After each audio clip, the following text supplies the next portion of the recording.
뉴스 집중 시작합니다. 어제 열린 첫 대선 토론회 보셨습니까? 치열한 공방이 이루어졌습니다. 재밌는 장면도 많았습니다.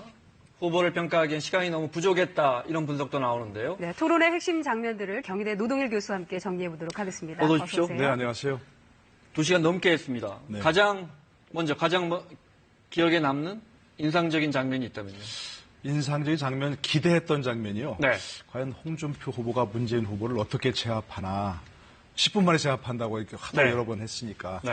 근데 별로 그렇게 인상적인 장면은 안 나왔던 것 같아요. 네. 오히려 되치기를 당하고 머뭇거리는 그런 장면이 있어서 그게 이제 인상에 남았다면 남습니다. 아쉬운 부분도 여쭤볼까요? 너무 여러 가지 이제 검증이 필요하긴 한데 분명히 네. 너무 지엽적인 문제를 가지고서 이렇게 얘기 나누는 부분들이 좀 많지 않았는가. 네. 그래서 말꼬리 잡기식의 그런 것들이. 네. 그런 것들이 좀 그래서 예를 들어서 사드 하나만 얘기하더라도. 네. 그것이 상징하는 어떤 우리나라의 국가 안보 문제. 네. 이런 본질적인 문제로 갔어야 되는데. 네. 왜 말을 바꿨느냐 이런 것만 가지고 자꾸 시비를 하다 보니까. 네. 그것이 상징하는 우리나라의 국가 안보의 엄중함. 네. 이런 것에 대한 어떤 본질적인 토론은 조금 더 부족하지 않았는가 싶은 그런 생각이 듭니다. 정책에 대한 예. 본질보다는 엄청 예. 거기에 대한 입장 이런 걸 그렇죠. 주로 따졌다. 예. 네. 자, 쟁점별로 하나씩 다시 되짚어 보겠습니다. 먼저 북핵과 선제 타격론에 대한 입장인데요. 보시겠습니다. 우선 미국 측과 협의를 해서 선제 타격이 이루어지지 않도록 하는 것이 가장 중요하다고 생각합니다. 중국도 마찬가지고요. 그리고 두 번째, 만약 선제 타격이 이루어진다면 정군 비상경제태세를 내리고 전투 준비를 해야 됩니다. 저는 가장 최우선적으로 미국과 중국 정상과 통화하겠습니다. 제 와튼스쿨 동문이기도 한 도널드 트럼프 대통령에게 전쟁은 절대로 안 된다 이야기를 하고, 그리고 시진핑 주석에게도 북한에 압력을 가하라고 이야기하겠습니다. 선제 타격은 북한이 우리한테 대해서 공격할 징후가 임박할 때 하는 예방적 자위권 조치입니다. 선제 타격을 한다면 한미 간에 충분한 합의하에 모든 군사적 준비를 다 한 다음에 선제 타격을 해야 되고, 그에 따라서 우리의 군사적 대비 태세를 미리 충분히 갖춘 다음에 하는 게 맞다고 봅니다. 가능한 한 그늘이 없어야 됩니다. 먼저 대통령 특별 담화를 하겠습니다. 그 어느 경우에도 한반도에 일방적인 군사행동은 있을 수 없다는 점을 분명히 천명하겠습니다. 그리고 두 번째는 미중 정상과 통화하겠습니다. 필요하면 특사라도 파견해서 한반도 문제의 평화적 해결 원칙을 설득하겠습니다. 먼저 미국 대통령에게 전화해서 우리의 동의 없는 미국의 일방적인 선제 타격이 안 된다고 확실히 알리고 선제 공격을 보류시키겠습니다. 다음으로는 우리 정군의 비상명령을 내리고 국가 비상체제를 가동하겠습니다. 대부분 미국의 선제 타격에 대해서는 강론은 달랐지만 반대 입장을 밝혔고, 유승민 후보는 약간 달랐습니다. 그러니까 유승민 후보의 그 얘기가 네. 그 평가와 얘기가 좀 정답에 가까운 것 같아요. 선제 타격이라고 하는 것은 북한이 우리를 공격하지 않았는데 아직 공격하지 않았는데 그야말로 이제 분명히 공격할 것이다, 이런 징후가 있기 때문에 우리가 그걸 예방하기 위해서 먼저 타격하는 것이거든요. 네. 우리가 선제 공격 그러지 않습니까? 네. 그건 우리가 먼저 공격하는데 굉장히 이건 엄중한 상황이죠. 네. 국제법상으로 인정받을지 안 받을지 잘 모르는 부분이고, 네. 만약 공격을 받았는데 그거에 대해서 방어를 한다면 문제가 없지만 이 부분은 엄중한 부분이니까 사실은 그야말로 선제 타격한다면 사전에 우리와 어떤 충분한 협의가 있어야 된다. 네. 이건 분명한 거죠. 그렇지 네. 않고 미국이 선제 타격해버리고 우리가 그거에서 하라 마라 이렇게 얘기한다는 건 말이 안 되는 거니까요. 네. 물론 유승민 후보도 물론 가능한 그런 일은 없어야겠다. 물론입니다. 조건을 달았습니다. 네. 네, 이번엔 사드 배치에 대한 입장을 보시겠습니다. 애매한 입장을 취하니까 자꾸 중국에 지금 우리가 놀아나는 거 아닙니까? 배치 또는 배치철의 양쪽의 가능성을 다 열어두고 다음 정부로 미루자고 하는 것입니다. 사드 배치 찬성으로 돌아선 안철수 후보에게도 비판적인 질문이 제기됐습니다. 사드 때는 반대하다가 국민투표하다가 지금은 찬성 쪽으로 돌아섰는데, 상황들이 바뀌면 국익을 최우선에 두고 거기에 정말 최적의 대응을 해야만 되는 것이. 정의당 심상정 후보는 유일하게 사드 반대 입장을 분명히 했습니다. 제가 입장을 바꾸면 진실을 말할 사람이 없어집니다. 사드 가지고 북한에 못 막는다는 거 다 알고 계시지 않습니까? 안보관을 놓고도 팽팽하게 대립했는데요. 집권하면 북한 문제 가겠다. 완전 폐기할 수 있다면 우리 홍 후보님은 북한에 가지 않겠습니까? 네, 사드 문제와 관련해서 아까 말씀하셨듯이 그 왜 입장을 바꿨느냐. 자꾸 그쪽으로만 조금 너무 치우쳤었죠. 그러니까 뭐 입장을 바꿨다는 것도 해명이 필요한 중요한 부분이죠. 네. 아무래도 뭐 찬성하다가 반대했다, 아니면 반대하다가 찬성했다든가 하는 것은 왜 바꿨느냐 그러면 그래서 국민 앞에 분명히 해명하라.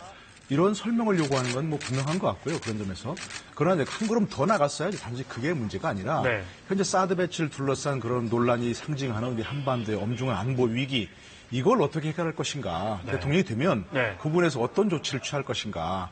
뭐 이런 것들이 좀 폭로 있게 좀 더 심도 있게 논의가 됐어야 되는데 사드 배치 가지고서 뭐 이렇게 입장을 왜 바꿨느냐만으로 끝난 것이 좀 아쉽다. 기본적으로 답변 시간을 정해놓고 또 후보자 한 명당 총량제로 시간을 이렇게 공평하게 나누다 보니까 어떤 강론에 대해서 예를 들어 말씀하신 정말 그 중요한 부분인데 예. 한 1분 30초 있는데 사드의 당위성이라든지 뭐 이런 걸 설명하는 게 기본적으로 시스템상으로 한계는 있었던 것 같습니다. 맞습니다. 시간상 너무 저도 이렇게 뭐 그런 거 사회를 봐보면 네. 어떻든 사회자의 가장 중요한 부분은 시간도 넘지 않도록 하는 네. 부분이기 때문에 네. 그런 점에 한계는 좀 있는 것 같습니다. 네. 형식상 한계가 좀 네. 있는 것 같습니다. 또 홍준표 후보는 계속해서 다른 후보들의 안보관을 집중적으로 물었었는데 이게 좌우 진영을 좀 분명히 하려는 전략이라고 볼 수 있을까요?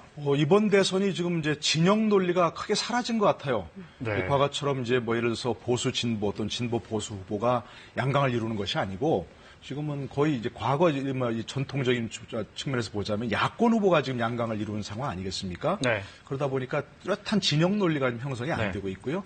물론 뭐 지역구도도 형성이 안 되고 있고 대세론도 사라지고 있고 그런 점에서 뚜렷한 프레임이 지금 안 생기고 있거든요. 네. 근데 지금 이런 상황이 되다 보니까 이제 안보 프레임으로 갔으면 하는 것이 홍준표 전 네. 후보의 전략인 것 같습니다. 네. 그것이 이제 과거처럼 어떤 보수 진보를 나눌 수 있는 부분이기도 하고요. 네. 뭐 그러나 지금 현재로서는 국민들이 네. 그런 안보 프레임에서 과거처럼 안보 문제가 부각되면 진보층에 불리한 그런 태도를 보이는 것 같지는 않아요. 그래서 네. 뚜렷하게 안보 문제가 어떤 후보에게 유리하고 어떤 후보에 불리한 뭐 그런 좀 진영 논리 형성되는 것 같지는 않습니다. 네. 예. 그러니까 말씀하신 것처럼 문재인 후보는 친북 좌파 아니냐, 안철수 후보는 얼치기 좌파 아니냐, 네. 또 유승민 후보에 대해서는 이게 보수 아니고 강남 좌파 아니냐, 계속해서 이제 그런 어떤 자신의 선명성을 강조하는 그런 전략 유지하는 것 같습니다. 자, 아무래도 문재인 지지율에서 1, 2위를 다투고 있는 문재인 안철수 후보에게 질문이 집중됐습니다. 처음에 안철수 후보에게 질문이 뭐 3개씩, 4개씩 나오니까 안철수 후보가 내가 주적 아니냐, 뭐 이런 이야기도 했는데, 그러면서 두 후보 간 논쟁도 물론 치열했는데, 그 중에 적폐청산과 관련된 논쟁 보시겠습니다. 저를 적폐 세력의 지지를 받는다고 하셨는데요. 그러면서 이제 비판을 하셨는데, 그것은 국민에 대한 모독 아니겠습니까? 저를 지지하는 국민들은 적폐 세력이라고 하신 겁니다. 국민들이 무슨 죄가 있습니까? 지금 국정농단 세력, 적폐 세력이 어디입니까? 박근혜 정권 또 거기에 함께했던 구여권 정당들 그게 적폐 세력 아닙니까? 저는 우리 안철수 후보님 지금까지 제가 그쪽 지지를 받고 있는 거 사실 아니에요? 토론입니다. 국민들 지금까지 끌어들이지 마시고. 예를 들어보죠. 촛불 집회에 대해서 북한에서 우호적인 보도를 했다고 하면 그러면 촛불 집회가 북한과 가깝습니까? 지금 안철수 후보님 그러면 저는 틀림없이 자강론을 주장하고 연대하지 않고 끝까지 가고 국민들로부터 지지를 받고 있는데 어떻게 그러면 저를 지지하는 세력이라고 하면 그건 국민들밖에 없는 건데 좋습니다. 어떻게 국민들을 좋습니다. 적폐 세력이라고 자유한국당 하십니까? 쪽 사람들 또 극우 농객들의 지지는 짝사랑이라 칩시다. 문 후보님과 지금 캠프에서 함께하는 정치 세력 중에 또는 정치인 중에 박근혜 정부 탄생에 공이 있는 사람들이 꽤 많습니다. 그러면 문 후보님이 손을 잡으면 전부 다 죄가 사해지고 저는 지지를 받으면 우리 안 후보님 말씀이야말로 국민들을 모욕한 것이라고 생각하고요. 저는 적폐 지금 저와 세력이라는 말을 함께한 한 사람들 적이 가운데 없습니다. 이번에 국정농단 이 사건에 관여한 사람이 누가 있습니까? 그런 식으로 덮어씌우시면 안 되죠. 촛불 집회에 나오신 일반 국민들이 북한과 가깝습니까? 아니 그래. 이거는 말이 안 되는 궤변입니다. 그렇다면 왜 또 저하고 연대하자고 그러셨습니까? 그러면 모든 죄를 사해 주십니까? 적폐청산 또 새로운 대한민국 건설 이 대의에 함께 한다면 저는 연대할 수 있다 생각하고요. 자, 논쟁의 핵심은 적폐의 대상이 도대체 어디까지냐? 아니, 왜 나도 적폐의 대상이라면서 나는 연대하려고 했느냐 하는데, 결국 이제 문재인 후보의 어떤 적폐 청산 프레임, 그 다음에 안철수 후보의 협치 프레임, 이렇게 뭐 구도가 나눠지는 것 같습니다. 안철수 후보가 저렇게 자꾸 질문해서 그걸 문재인 후보를 끌고 들어가는 것은 바로 그런 프레임으로 가려고 하는 거죠.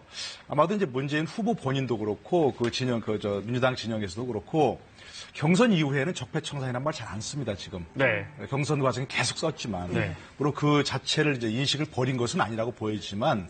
왜냐하면 지금 이제 경선이 끝나고 나서는 네. 그런 부분들이 상당히 이제는 이제 통합의 메시지를 내야 할 그런 시기가 돼 있거든요. 네. 그리고 당연히 집권하면 민주당 세력만 하면 안 된다는 건 분명하잖아요. 네. 그렇기 때문에 국민의당이든 아니면 정의당이든 아니면 뭐 바른정당도 탄핵에 찬성했지 않습니까? 그래서 갈라진 부분 아닙니까? 네. 그래서 그런 부분도 하고 협력을 해야 할 그런 상황이니까 네. 자꾸 적폐청산만 얘기하면 안 되는데 네. 안철수 후보는 자신을 지지하는 세력들이 이제 지지율이 오른 것이 네. 중도 보수가 유입된 게 분명하지 않습니까? 네. 그리고 과거 2012년 대선 때 박근혜 후보를 지지했던 사람 중에 한 50%는 지금 안철수 후보를 지지하고 있다 이런 부분이니까 네. 그런 부분에서 그런 사람들이 다 적폐청산의 대상이냐 네. 하는 쪽으로 가서 그분들의 어떤 반문 정서 이런 걸 공고히 해서 자신의 지지를 좀 확고히 하려고 하는 네. 그런 프레임 전략이라고 봐야 되는 네. 거겠죠. 예. 자, 들으신 것처럼 어제 이제 적폐 청산이냐, 협치냐, 뭐 이런 이야기도 많이 나왔지만 좌파 우파 프레임, 좌파냐 우파냐 이야기도 많이 나왔습니다. 어떤 이야기가 왔는지 정리했습니다. 뼛속까지 서민, 그건 저하고 같은데 같은 흑수저 처지에 왜 제가 주적입니까? 금수저들 뭐 이렇게 주적으로 생각하지 않고 이렇게 말씀. 친북 좌파기 때문에. 지금 국가 안보가 이래 위태로운데, 아니, 당선되면 제일 먼저 김정을 찾아가겠다. 내 나라 국민은 바른정당하고 자유한국당은 적폐니까 청산하겠다. 이런 생각을 갖고 있으니까 주적이죠. 오늘 이 토론장에 가서 제가 그 첫 번째로 깜짝 놀란 것은 유승민 후보의 공약이 심상정 후보의 공약하고 비슷하다고 하면서 그래서 시중에서는 유승민 후보가 정책적으로 배신을 했다. 강남 좌파가 되었다. 후보님이 극보수라는 수구 우파다 이런 주장에 별로 동의하지 않으시는 거가 저는 강남 좌파라는 그런 의견에 전혀 동의하지 않습니다. 지금은 그럼 거꾸로 한번 물어보겠습니다. 안철수 후보님은 우파입니까 좌파입니까? 저는 상식파입니다. 저는 상식파입니다. 이제 앞서 말씀드린 것처럼 홍준표 후보 입장에서는 유승민 후보도 아무래도 좀 보수 프레임에서 좀 밀어내고 싶고 안철수 후보 역시 이 좌파 진영으로 진보 진영으로 좀 밀어놓고 싶은 그런 마음이에요. 네네네. 그러니까 이제 홍준표 후보 제가 이제 제가 토론 과정을 좀 보면서 네. 물론 일부 이제 동의하지 않으시는 분도 있겠지만 조금만 더 진지해졌으면 좋겠다는 그런 생각을 합니다. 너무 지나치게 아까 문재인 후보에게서도 뭐 종북 좌파 이렇게 그냥 네. 단정해버리고 네. 유승민 후보에 대해서도 뭐 강남 좌파 이렇게 얘기해버리고 이정희 같다, 이정희 의원 이정희 같다. 2012년도에 이정희 후보와 같다 이렇게 단정해버린 건 네. 사실 많은 분들이 동의하지 않는 그런 프레임일 거예요. 근데 그걸 본인이 그냥 이렇게 딱 다른 사람에게 딱지를 붙여버리고 이렇게 얘기하는 것은 네. 사실 본인이 어떻게 보면 대통령 당선이라는 그리고 앞으로 대한민국을 책임지겠다는 그런 어떤 막중한 책임의식이 없이 조금 더 뭐 가볍게 좌충우돌한다 이런 인상을 좀 주고 있거든요. 네. 그거는 사실은 예. 홍준표 후보 입장에서는 강한 지도자, 그러니까 스트롱맨, 네. 또 홍 트럼프 네. 이런 인식을 주기 위해서 의도적으로 저렇게 하는 부분도 없지는 않은 것 같거든요. 본인이 계산된 발언이라고 얘기하니까요. 네. 그러나 그런 것이 강한 지도자 인상을 주느냐? 저는 그렇지 않다고 생각하고요. 조금 보수층에 호소하고 싶다면 네. 조금 더 진지하게 앞으로 정말 이번에 안 되더라도 네. 앞으로 다음 또 기회가 있을 거 아니겠습니까? 그런데 보수층이 정말 저 사람은 우리 보수의 지도자다. 네. 앞으로도 가능성이 있겠다. 네. 이렇게 나갈 수 있도록 좀 그런 가능성을 보여야 되는 거지. 이렇게 너무 좌충우돌하는 모습을 보이면 보수층에게도 크게 어필하는 가능성이 좀 적다고 생각합니다. 네. 네. 예. 어제 고언입니다, 정말. 네, 네. 어제 토론에서는 또 눈길을 끄는 아주 재미있는 공방들이 많이 있었는데 특히 뜬금없이 세탁기 얘기가 나왔죠. 그 부분 들어보시겠습니다. 본인이 형사 피고인이기 때문에 네. 아까 대한민국을 세탁기에 넣고 돌리겠다 그러시는데 많은 국민들이 우리 홍 후보님도 세탁기에 들어가셔야 한다고 생각한다고. 세탁기 들어갔다 나왔습니다. 네, 홍 후보님 그 세탁기 갔다 오셨다고 하는데 그 세탁기가 고장난 세탁기 아닙니까 혹시? 세탁기가 삼성 세탁기입니다. 그 양심이 있어야 될 거 아니에요. 그리고 대통령을 하시겠다는 분은 최소한 염치가 있어야죠. 대선에 나오셨으면 4월 9일 이전에 국회의원 사퇴하셔야죠. 그 세 분은 대선 떨어지면 국회의원 계속 하려고 하고 있지 않습니까? 그럼 대선에 나오셨으면 당당히 사퇴를 하고 그래 대선에 임해야죠. 그거는 꼼수 아닙니까? 저만 그럼 앉아서 등록하기 전에 사퇴하라. 그게 무슨 원칙입니까? 저기 이제 지사 사퇴에 대한 이야기가 나왔었고요. 네. 네. 특히 그 홍준표 후보가 나는 세탁기에 들어갔다 나왔다 이렇게 얘기를 했잖아요. 네. 그 의미를 좀 얘기해 주시죠. 글쎄요, 이제 홍준표 본인이 대한민국을 세탁기에 넣어 돌려야 된다. 네. 그야말로 이제 본질적으로 구조적으로 대한민국을 바꿔야 한다, 개혁해야 한다. 뭐 그런 차원의 비유겠죠. 그러니까 그걸 가지고 다른 보고들이 이제 그 얘기를 한 건데 아마도 본인 얘기는 나는 1심에서는 그 성완종 그 이른바 그 비자금 사건 이걸 대해서 1심에서는 유죄를 받았었는데 이제 2심에서는 무죄를 받았다. 네. 그 본인 얘기한 것처럼 뭐 3심에 가서 분명히 무죄를 받을 것이다. 네. 막 그런 것 때문에 아무 문제 없다. 이런 네. 걸 얘기한 게 아닌가 싶습니다. 2심에서 법원으로부터 무죄 판결을 받았으니까 네. 어떻게 보면 나는 세탁된 거다 이런 들어갔다 의미로 나왔다. 이제 해석하면 그런 될 것 얘기한 같습니다. 네. 아직은 그 대법원에 계류된 상태인 거죠? 물론입니다. 한심 남은 대본에 거고. 아직 그 상황이 돼 있고요. 어쨌든 그런 부분 이제 유승민 후보가 계속 공격하는 포인트가 네. 아니겠습니까? 네. 무자격자라고 얘기하는 게 바로 그런 것들인데 네. 참 그분은 논쟁거리예요. 대통령이 만약 된다면 네.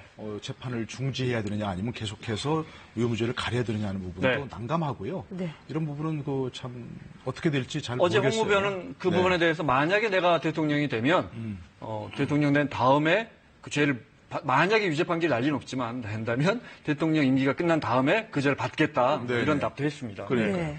그 토론회가 표심에 영향을 거의 주지 않는다는 그런 지적도 나오던데 이게 학교의 오랜 논쟁거리죠. 그러니까 지난 대선 때도 어떤 학자분들은 또 통계적으로 굉장히 이런 TV 토론이 영향을 많이 줬다 이런 부분도 있고 TV 토론이 사실 영향을 거의 주지 않는다 이런 분석도 나오고요. 그러니까 TV 토론을 보고서 자기가 지지할 후보를 더 확실하게 지지할 이유를 찾고 자기가 싫어하는 후보를 확실하게 더 싫어할 이유를 찾고 네. 그러니까 전체적으로 표심에는 큰 영향을 안 준다. 네. 이런 얘기도 있는데요. 이번 같은 경우는 조금 다를 수 있다고 봅니다. 왜냐하면 아까 말씀드린 대로 확실한 진영 논리가 지금 없기 때문에 네. 그리고 또 안철수 후보를 지지하는 중도 보수 표심이 아직은 확실하게 안철수 후보를 지지하는 것으로 그러니까 투표장에 가서 그 사람을 찍을 것이라고 확신할 수 없다는 그런 분석들이 많거든요. 네. 그렇기 때문에 TV 토론이 어느 정도 영향을 줄 거라고 좀 생각이 되고요. 특히 이제 이번 같은 경우는 이제 어제 같은 경우는 다 앉아서 그 지종마 같은 형식의 했는데 네. 선관위 주관하는 것은 스탠딩 토론, 네. 서서 하는 토론이고 네. 말로 그 시간도 거의 네. 무제한으로 이렇게 주제도 던져주지 않죠? 예, 덜 네. 규제하겠다 이런 네. 것입니다. 그렇기 때문에 그런 걸 봤을 때는 아마도 잘하는 후보보다는 거기서 확실하게 실수한 후보 때문에 네. 있다면 동맹을 거기서 기반으로 감점 요인이 많이 들어가지 우리가 않을까 우리 네. 그런 점에서 영향을 좀 주지 않을까 싶습니다. 네. 네. 위기를 겪고 있습니다.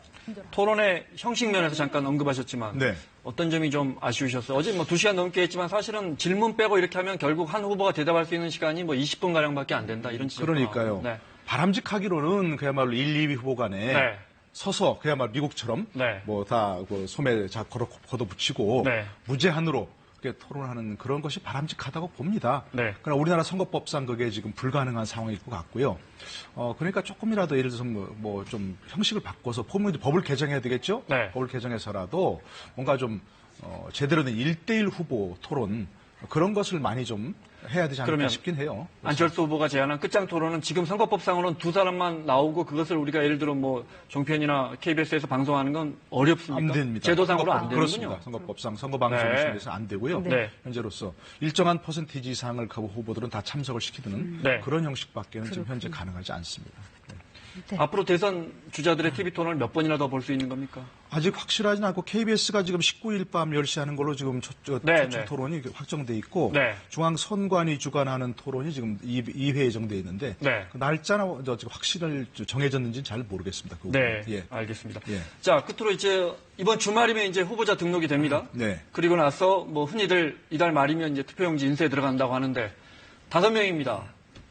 4명이 될지 3명이 될지 가능성 어떻게 보십니까? 저로서는 워낙 그 바른정당과 자유한국당 홍준표 후보와 이제 그 유승민 후보, 유홍 후보 간에 굉장히 지금 감정의 골이 깊이 패여 있긴 하지만 양당 사이에 또 양당 중진 사이에 단일화 얘기가 좀 오고 가고 있다는 얘기는 들리고 있거든요. 그리고 단일화하지 않으면 정말 둘 다 필패고 이후를 기약할 수 없다. 이번 선거뿐만이 아니고 앞으로도 계속 보수정당의 명맥을 이어가야 할 텐데 완전히 잘못하면 그 싹도 보수정당의 싹도 없을 수가 있다. 이런 우려가 있기 때문에 충분히 단일화할 수 있는 가능성, 여지는 아직 남아 있다고 봅니다. 어렵긴 하지만 뭐 정치라고 하는 것이 바로 그런 뭐 불가능을 가능으로 만드는 예술 아니겠습니까? 그런 가능성은 남아 있다고 봅니다. 아직은. 그 유효 득표를 10% 이상 해야 선거 비용이 일부 보전되잖아요. 그렇습니다. 15% 이상 하면 이제 전액 보전이 되고 이런 돈 문제도 그런 단일화에 일부 영향을 미친다고 보시죠. 현재로서는 그것밖에 없다고 봅니다. 단일화한다 그러면 지금 양당 모두가 매우 중요하다. 양당 모두가 막 굉장히 경제 부족이기 때문에 고민하고 있다고 들리는데요. 유승민 후보처럼 예를 들어서 90억 갖고 쓰겠다. 그것만 갖고 쓰겠다. 선관위에서 국고 보조가 되고 있고 일부 후원금 거둘 수 있고 그런 정도로 쓰겠다 하면 할 수는 있겠지만 그러면 존재감이 너무 없어집니다. 전국의 그 시군구별로 하는 유세차나 빌릴 수 없는 그런 돈이거든요. 그 돈으로도 안 되는 거죠? 안 됩니까? 안 됩니다. 그러니까 몇백억, 기본적으로 해도 몇백억 든 그럽니다. 그러니까 양당이 합치는 계기는 오히려 가장 중요한 게 돈 문제다. 선거 자금 문제다. 할 수 있습니다. 알겠습니다. 어제 대선 토론회 경희대 노동일 교수와 함께했습니다. 고맙습니다. 네, 고맙습니다.